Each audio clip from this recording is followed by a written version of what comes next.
Hola a todos, ¿cómo estáis? Mirad, os voy a comentar esta presentación que he preparado. Primero para repasar y dar por explicada la Gran Depresión, que la habéis trabajado por vuestra cuenta haciendo el comentario del New Deal, pero me faltaba apuntaros algunas cosillas que me gustaría que quedaran claras. Y luego hablaros de los totalitarismos, que sería pues lo que estamos trabajando, ¿no?, durante estas próximas 2 semanas. La presentación la voy a dividir en dos vídeos. Voy a subir primero uno y luego voy a subir el siguiente, ¿vale? Yo voy a intentar hacerlo hoy todo. Vamos a iniciar a hablar un poco, recordando un poco, pues esta gran depresión, esta fuerte crisis económica por la que va a atravesar Estados Unidos y que va a acabar golpeando también a Europa. Bueno, por un lado, recordad que Estados Unidos va a salir muy beneficiado económicamente de la Primera Guerra Mundial.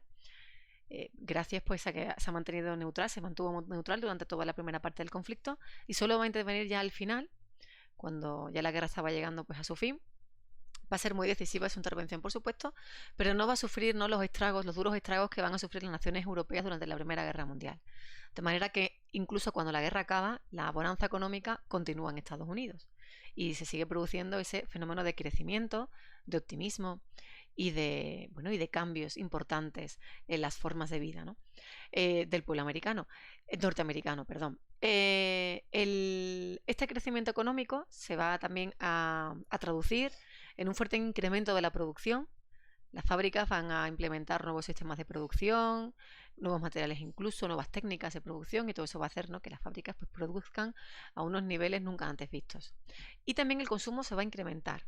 Sin embargo, el consumo va a ser una de las primeras cosas que empiece a demostrar signos de agotamiento, de manera que las fábricas van a empezar a almacenar muchos productos en sus almacenes, porque realmente la demanda no consigue absorber toda esa oferta tan impresionante que lanza al mercado estas fábricas. Entonces esto va a ser un primer síntoma de crisis, el hecho de que las fábricas empiecen a acumular stocks y por tanto el precio de los productos pues empiece a tambalearse. Este síntoma primero de la crisis pues se va a ver también acompañado de un síntoma de crisis en la bolsa. Durante todo el tiempo de crecimiento económico, muchísimos inversores pues habían estado comprando acciones, de forma que las acciones habían ido subiendo de precio. Durante la época de bonanza económica, las acciones habían ido subiendo de precio. Pero cuando empiezan a producirse esta ralentización del crecimiento económico, los inversores empiezan a mirar con desconfianza a la bolsa y empiezan a poner en venta algunas acciones. Al ponerse en venta algunas acciones, el precio de esas acciones pues va a continuar disminuyendo su valor. Entonces aquí se va a crear pues una inercia muy peligrosa por la cual cuanto menor valor tienen las acciones, mayor cantidad de acciones se ponen a la venta.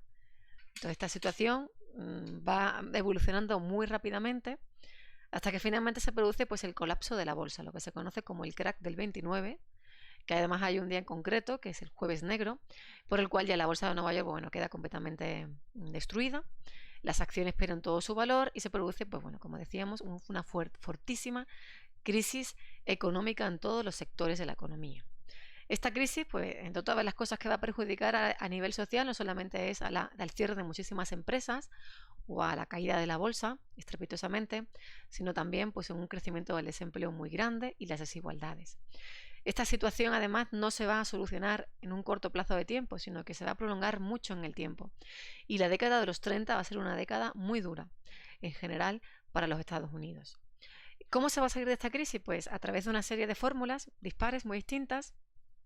El proteccionismo fue una, evitar la entrada de productos del exterior, y otra fue, por ejemplo, el New Deal, que ya lo viste, que era un paquete de medidas que el presidente Roosevelt aprueba, por el cual el Estado empezaba a intervenir en la economía, sufragando una serie de obras públicas para generar empleo y para hacer circular el dinero y de alguna forma reactivar la economía. Como digo, estas fórmulas pues van a ser puestas en marcha y van a funcionar pero muy lentamente, con lo cual la crisis se va a prolongar. Esta prolongación de la crisis, pues obviamente acabará afectando al resto del planeta, sobre todo a Europa, pues Europa ya en este momento estaba muy conectada a la economía estadounidense, puesto que había tenido que pedir muchos préstamos, tanto durante la guerra como después de la guerra, para tratar de llevar a cabo esa reconstrucción. Por lo tanto, cuando Estados Unidos entra en recesión, en crisis económica, pues empieza a reclamar esos préstamos que tenían cedidos a las potencias europeas, a las naciones europeas, y entonces los europeos, muchas naciones europeas, pues empiezan también a sentir esta crisis. Como decíamos, después de que hacía unos menos de 10 años, 12 años, que había terminado una contienda como había sido la Gran Guerra, en la que habían quedado pues completamente devastadas. Por tanto, un poco este es el panorama, como decíamos, un resumen muy rápido de por qué se produce la crisis, qué soluciones se le da a la crisis, y ahora vamos a ver cómo esta crisis llega a Europa y qué consecuencias va a tener. Lo vamos a ver cuando hablemos un poco de las causas o el porqué de que surjan estos regímenes fascistas en Europa, estas ideologías que van a empezar a proliferar y que van a tener además un amplio apoyo social en algunas zonas, como por ejemplo Alemania o Italia. Bueno, para empezar vamos a hablar del sentimiento de humillación que tenían algunas naciones tras los tratados de paz que habían puesto fin a la Gran Guerra. Tratados como por ejemplo el de Versalles, que afectaba de lleno a los alemanes y a los que habían dejado pues muy poca maniobra de recuperación al pueblo alemán. Había perdido además territorios como Alsacia y Lorena, había perdido otros territorios muy importantes desde el punto de vista económico, como las minas del Ruhr, el Sarre. Entonces a los alemanes tenían la sensación de que les faltaba, ¿no? Les habían dejado con las manos muy atadas, aparte de que tenían que pagar unas fortísimas indemnizaciones de guerra y por tanto su capacidad de reponerse del batacazo de la guerra pues iba a ser muy muy difícil. Entonces este sentimiento pues va a ir penetrando en la opinión pública, en la ciudadanía alemana y va a ir pues bueno, recrudeciendo los ánimos, sobre todo ¿no? en confrontación con otras naciones cercanas como los franceses, por ejemplo, en el caso de los alemanes.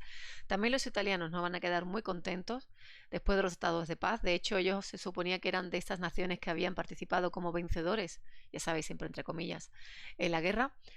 Y sin embargo, pues bueno, muchas de sus reclamaciones pues no se van a atender y por tanto los italianos también van a acabar pues muy frustrados de estos tratados de paz. También es interesante pues destacar la situación de la sociedad del momento, sobre todo con la presencia de muchos excombatientes que habían vuelto del frente, habían vuelto de las trincheras de la Primera Guerra Mundial muy traumatizados.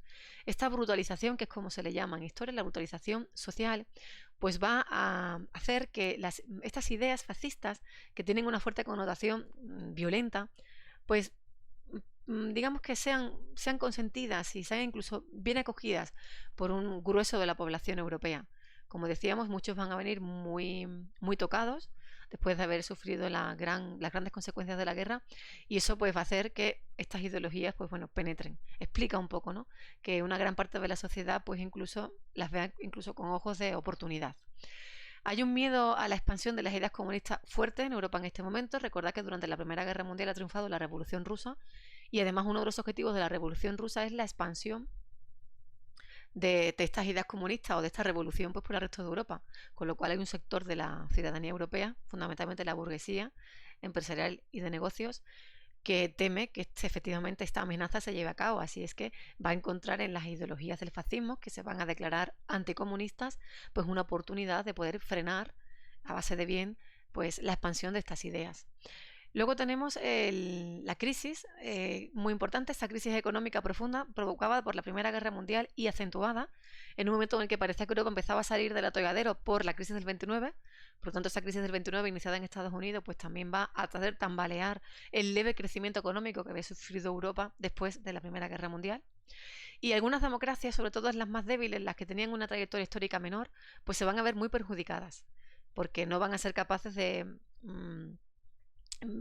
poner medidas para recuperarse de la fuerte crisis económica y por tanto pues bueno, van a ser muy criticadas y como decimos pues muchas de ellas van a caer en manos de estos otros regímenes fascistas, sobre todo como decíamos las que tienen menor trayectoria histórica, como puede ser la italiana o la alemana frente a la francesa o la británica.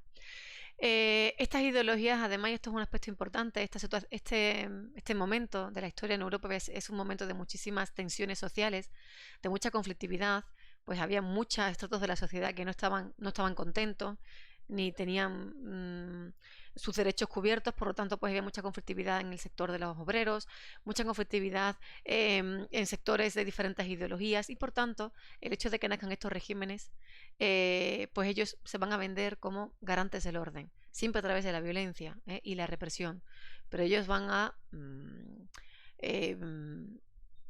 extender la idea o compartir la idea de que van a conseguir poner en orden pues bueno, toda esta tensión social que existía en muchas de estas naciones europeas. Vamos a ver un poco de las características generales. Ahora sí, los regímenes fascistas cada uno tiene su propia idiosincrasia, pero comparten una serie de rasgos que son estos que yo he destacado. Es un sistema autoritario, por supuesto, en el que el Estado concentra todo el poder. Para eso se va a servir de un partido único, no existe ningún tipo de pluralismo político, nada más que existe un partido, una ideología posible. Este partido, para hacerlo fuerte, se sirve de un líder dotado de una serie de elementos que fomentan el culto a la persona. Elementos como, por ejemplo, pues una forma muy determinada de dirigirse a la ciudadanía, a la masa social, una forma muy determinada también de llevar a cabo determinados himnos, rituales, saludos, la importancia de la apariencia, esa militarización que luego veremos al final, el utilizar, ¿no?, los uniformes, una sociedad muy uniformizada, y la obediencia ciega. Y para conseguir esta obediencia ciega se sirve de algunos instrumentos, como por ejemplo, pues el control social a través de la educación desde muy niños, el adoctrinamiento de los más jóvenes en las ideas del fascismo y en los rituales del fascismo, la propaganda, que también va a ser muy importante, una propaganda al servicio de las ideas fascistas, y la censura, tratando de silenciar todo aquello, sobre todo aquello que sea contrario o a las ideas fascistas. Todo lo antifascista pues tiene que ser cercenado. Luego veremos a través de qué. Se suprimen las libertades individuales.